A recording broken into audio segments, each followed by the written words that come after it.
कवि के जो भक्त थे महान हो, अरे वीर रस के विरह गावे कह रहल वरदान हो।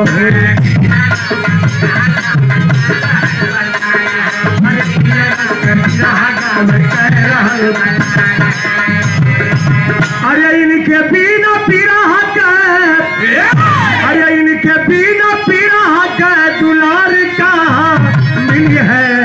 अरे रामदेव के वीर रस में प्यार का।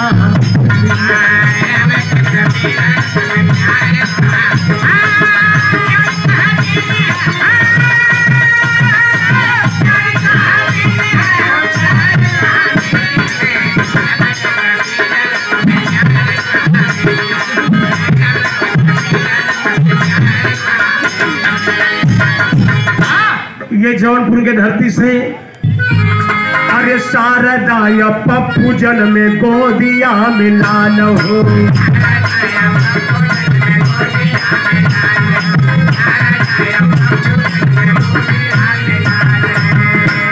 अरे चल गई न रामदेव बेटवा बेहाल हो।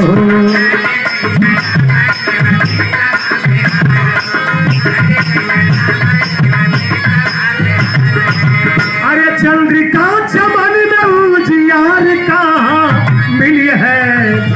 अरे चंद्रिका चमन में उजियार कहाँ मिली है।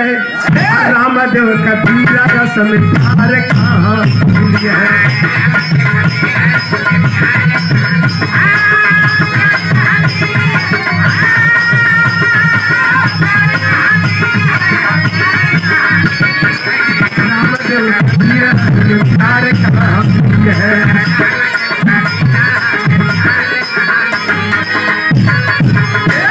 ये विजय यादव दबंग अरे बाबू का विरासत थामे पप्पू बाचपान में। अरे गायकी से खलबली मचल हदू समान में।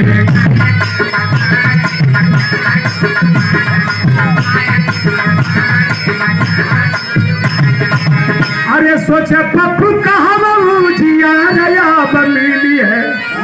अरे सोचे पप्पू कहाँ उजियार मिली है।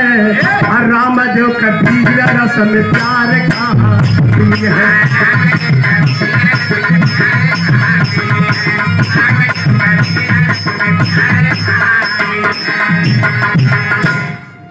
ये अंतराल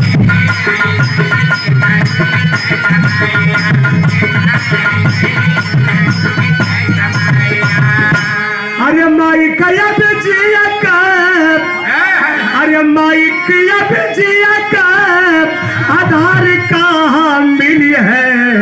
अरे रामदेव का वीर रस में प्यार कहाँ मिली है।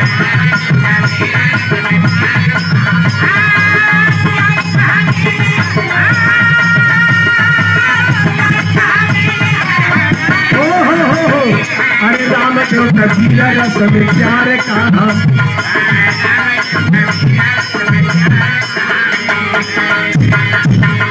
अरे अंतिम बेर सदगुरु के यह गईल खास हो।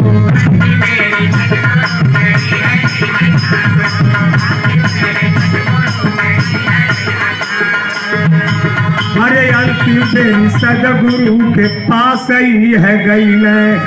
गोदिया में ऊन के हो छोड़ के पराई।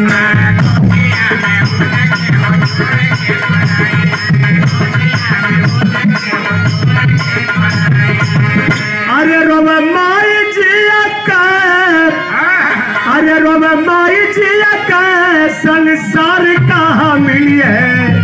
अरे रामदेव का वीर रस में प्यार कहाँ मिली है।